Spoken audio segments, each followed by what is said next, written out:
Behind Aliyah Boston trying to get it back to her, the play just kind of settles, and with that, welcome back to Basketball Fan.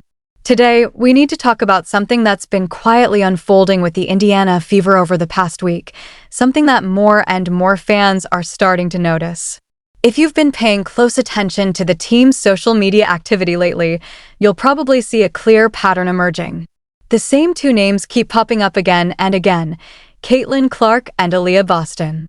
Whether it's workout clips, training sessions, or off-season preparation updates, it feels like nearly every post is centered around those two stars getting ready for what could be a major upcoming season. At first glance, that might not seem unusual. After all, Clark and Boston are the foundation of this franchise moving forward, and highlighting them makes perfect sense from both a basketball and marketing standpoint. But as fans continued to scroll through post after post, many started noticing something else, something a little more subtle, but impossible to ignore once you see it. One name has been largely absent from these updates: Kelsey Mitchell. And naturally, that absence sparked conversation. Fans began asking questions, wondering if there's something bigger happening behind the scenes. Is there tension within the team? Are the Fever preparing to move on from Mitchell? Or is this just a coincidence being blown out of proportion? To be fair, the Fever haven't exclusively posted Clark and Boston. Around St. Patrick's Day, there were features highlighting players like KK Timpson and Lexi Hull. During International Women's Day, the team also showcased several athletes, including those participating in off-season competitions such as Odyssey Sims. So it's not like the Fever have completely ignored the rest of the roster. Still, the noticeable absence of Mitchell, especially given her importance to the team, has led fans to connect dots that may or may not actually be related. Here's the reality, though, and it's a lot simpler than most of the speculation suggests. The biggest reason for Mitchell's absence from these posts is likely contractual. Right now, she technically isn't under contract with the Fever. That's a crucial detail that many fans overlook. Until the team finalizes a new deal or makes an official roster decision, she's not formally part of the active roster. And that's where the concept of the core designation comes into play. Around the league, many insiders expect Indiana to use that designation on Mitchell. If that happens, it would essentially ensure that she either stays with the Fever or becomes a key piece in a significant trade. Either way, it gives the organization a high level of control over her future. Because of that, the lack of social media presence probably isn't a hidden message or a sign of internal issues. More than likely, the Fever are simply waiting for the contract situation to be resolved before fully reintegrating her into their public-facing content. Once that decision is made, whether it's a new deal or a different move entirely, fans can expect her presence to return in a much more visible way. And when that moment comes, it could signal something much bigger for the direction of this roster. What makes this situation even more interesting is the timing. This isn't just happening in a vacuum, it's unfolding alongside ongoing discussions about the Women's National Basketball Association's collective bargaining agreement. When those talks were first taking place, most people around the league believed Mitchell's future in Indiana was pretty straightforward. The expectation was that she would likely receive a 2-year Supermax deal. At the time, that made perfect sense. With both Caitlin Clark and Aliyah Boston still on their rookie contracts, the Fever had a degree of financial flexibility that many other teams didn't. The plan seemed simple: lock in Mitchell on a high-value contract for a couple of years while the young core continues to develop. Then, as Boston becomes eligible for a max contract, and eventually Clark as well, the team could adjust its financial structure accordingly. It was a logical roadmap for building a contender over time. However, things became more complicated as those CBA discussions evolved. One of the more surprising developments was a shift in how Supermax deals could impact a team's salary cap moving forward, something fans have casually referred to as the Caitlin Clark rule. Due to her massive influence on the league's financial growth and visibility, that shift changed the math. Suddenly, what once looked like a guaranteed multi-year Supermax deal for Mitchell no longer felt as certain. Instead, the situation may now lean toward a shorter-term option, possibly even a 1-year Supermax scenario depending on how Indiana wants to manage its cap space and future extensions. And once that possibility entered the conversation, everything became less predictable. None of this means the Fever don't value Mitchell, far from it. She's been one of the most reliable scorers on the team for years and has played a crucial role in helping the franchise transition into this new era led by Clark and Boston. But now, the front office has to think beyond just talent. They have to consider timing. Does Mitchell's career timeline align perfectly with the championship window they're trying to build? Because while the excitement surrounding Caitlin Clark and Aliyah Boston is undeniable, building a true title contender in the WNBA doesn't happen overnight. It often takes years of careful planning, roster adjustments, and financial balancing. Just look at the journey of Aya Wilson with the Las Vegas Aces. She entered the league as a superstar, quickly established herself as one of the most dominant players in basketball, and even secured an MVP early in her career. But it still took time, roster construction, and the right supporting pieces before that team fully broke through and became a championship powerhouse. That's the stage the Fever are entering now. And every decision, especially one involving a player as important as Kelsey Mitchell, has to be made with that bigger picture in mind. But it still took several seasons before the Las Vegas Aces finally broke through and captured a championship, and that detail matters more than people realize when we start comparing timelines across the league. Welcome back to Basketball Fan, because this is where the conversation around the Indiana Fever really starts to get deeper than just surface-level speculation. A huge part of that Aces title run was the arrival and impact of Chelsea Gray, who delivered one of the most incredible playoff performances we've ever seen from a point guard. During the 2022 postseason, Gray wasn't just playing well, she was operating on a completely different level. It felt like every possession she touched turned into something special. She was knocking down contested jumpers, hitting fadeaways that had no business going in, sinking off-balance floaters, and creating offense out of situations where most players would simply reset the play. There was a stretch where it genuinely seemed automatic. The moment the ball left her hands, you just expected it to drop through the net. That kind of shot-making, that kind of composure under pressure, is what ultimately pushed Las Vegas over the top and secured their championship. And when you look at that journey, it becomes clear that even teams with elite talent and MVP-level players don't just win immediately. They evolve, they adjust, and they add the right pieces at the right time. That's exactly the lens Indiana has to use right now. When the Fever evaluate their current roster, they're not just thinking about the next season, they're thinking about the next 3, 4, even 5 years. And that's where this entire situation starts to connect back to Kelsey Mitchell. Because if you're the front office, you have to ask a difficult but necessary question.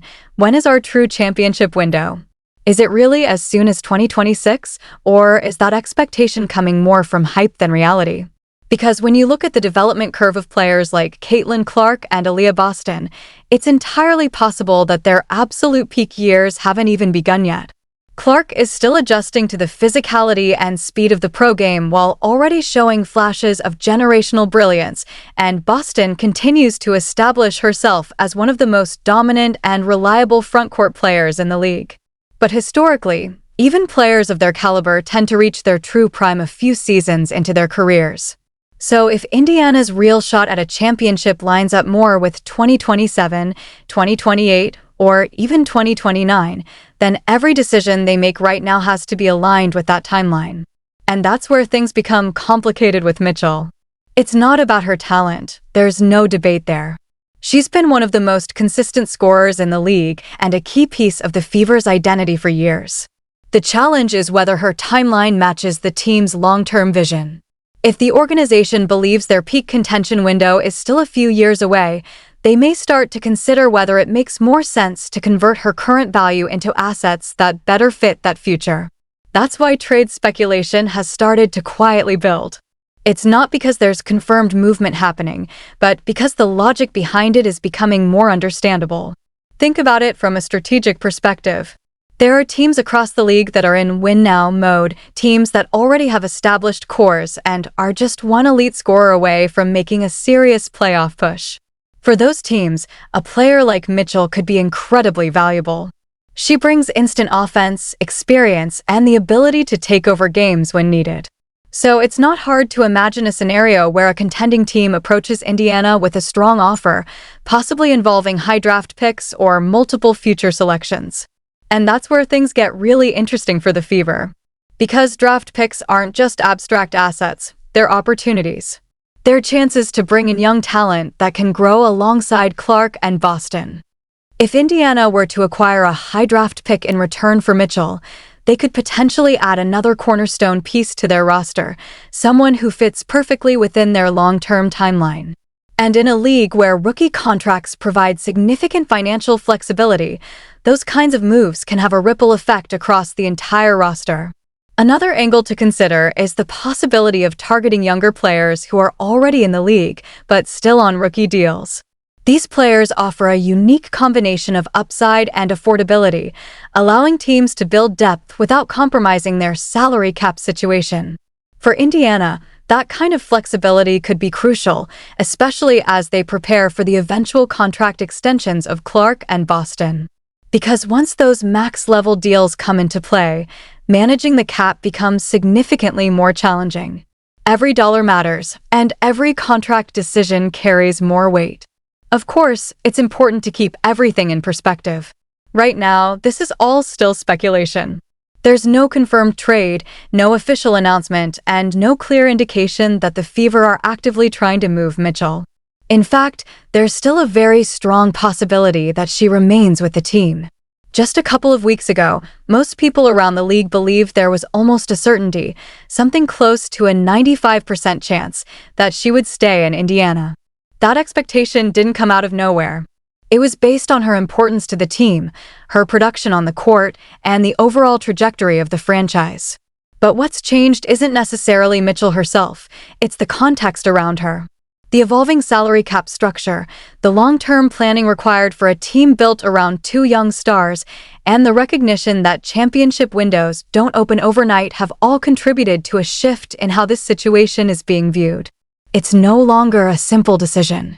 It's a layered, complex evaluation that requires balancing present performance with future potential. And that's what makes this moment so fascinating for fans. Because we're watching a team in transition, not just from losing to winning, but from rebuilding to strategically planning for sustained success. The Fever are no longer just trying to improve, they're trying to build something that can last. And that means every move, every contract, and every decision has to be made with intention. At the center of all of this are Clark and Boston, the two players who represent the future of the franchise. Everything revolves around maximizing their potential and putting them in the best possible position to succeed when their prime years arrive. And whether Mitchell remains part of that journey or becomes a piece that helps shape it in a different way is one of the biggest questions the team has to answer. So when fans notice something as small as a lack of social media posts, it's easy to jump to conclusions. But often, those small details are connected to much bigger dynamics happening behind the scenes. This isn't just about who's being featured in off-season workouts. It's about roster construction, financial strategy, and long-term vision. And as we continue to follow this story here on Basketball Fan, one thing is clear: the Indiana Fever are at a turning point. The decisions they make right now won't just impact the next season, they'll shape the direction of the franchise for years to come. Whether that includes Kelsey Mitchell as a central piece or leads to a bold move that redefines the roster, this is a situation worth watching closely. Because in the WNBA, as history has shown time and time again, the teams that think ahead are the ones that eventually rise to the top. Now the situation feels a little different. What once looked almost certain, something close to a 95% chance that Kelsey Mitchell would remain with the Indiana Fever, might now be closer to 70 or 75%. Still likely, but no longer guaranteed, and that small shift is exactly why so many fans have started paying closer attention. Welcome back to Basketball Fan, because this is where those subtle changes in probability actually matter. Another important factor that often gets overlooked is something much simpler than contracts or trade rumors: location. During the offseason, players aren't always around team facilities. Many of them train in different cities, work with personal coaches, or simply take time away to reset before the grind of the season begins. So it's entirely possible that Mitchell isn't even in Indiana right now, which alone could explain why she hasn't been featured much in recent team content. At the same time, players like Lexi Hull or KK Timpson showing up more frequently in posts doesn't necessarily signal anything deeper. In most cases, it simply means they're currently around the team, participating in workouts, or already under contract. Social media often reflects proximity more than priority. If a player is physically present at team-organized sessions, they're naturally going to appear more often in photos, videos, and updates. So while fans are trying to analyze every post and read between the lines, the reality is that a lot of what we're seeing is just circumstantial rather than strategic messaging. Behind the scenes, though, there's no doubt that real decisions are being made. The Fever front office is likely in the middle of serious discussions about their long-term direction, weighing every possible scenario involving Mitchell. At the same time, Mitchell and her representatives are probably having equally important conversations about what kind of contract best fits her career moving forward. Whether that means maximizing earnings now, securing long-term stability, or finding the right competitive situation, those factors all come into play. And until both sides reach a final agreement, there's naturally going to be some level of uncertainty surrounding everything. What makes this situation so important is how much impact it could have on the future of the franchise. The decision involving Kelsey Mitchell isn't just another roster move. It could end up being one of the defining choices of this entire rebuilding era for the Indiana Fever. If she stays, she continues to be a key part of the team's offensive identity and veteran leadership. If she becomes part of a trade, then she could be the piece that brings in future assets, whether that's draft picks or young talent, that reshape the roster around Caitlin Clark and Aliyah Boston. Either path carries significant consequences, and that's why this isn't a decision that will be rushed. It's something that will likely develop over time, possibly stretching all the way to key offseason milestones like the WNBA draft or even later. Until fans see Mitchell back in a Fever practice uniform or an official announcement is made, the questions surrounding her future aren't going anywhere. The speculation will continue, the discussions will keep evolving, and every small detail, whether it's a social media post or a report, will be analyzed. For now, this is simply a situation to watch closely. It's one of those storylines that quietly builds in the background, but has the potential to change everything depending on how it unfolds. And here on Basketball Fan, it's exactly the kind of topic that keeps the off-season interesting because it sits right at the intersection of talent, timing, and team strategy. So keep an eye on it because the next update, whenever it comes, could be a major one for the direction of the Indiana Fever. And as always, let me know what you think about this situation.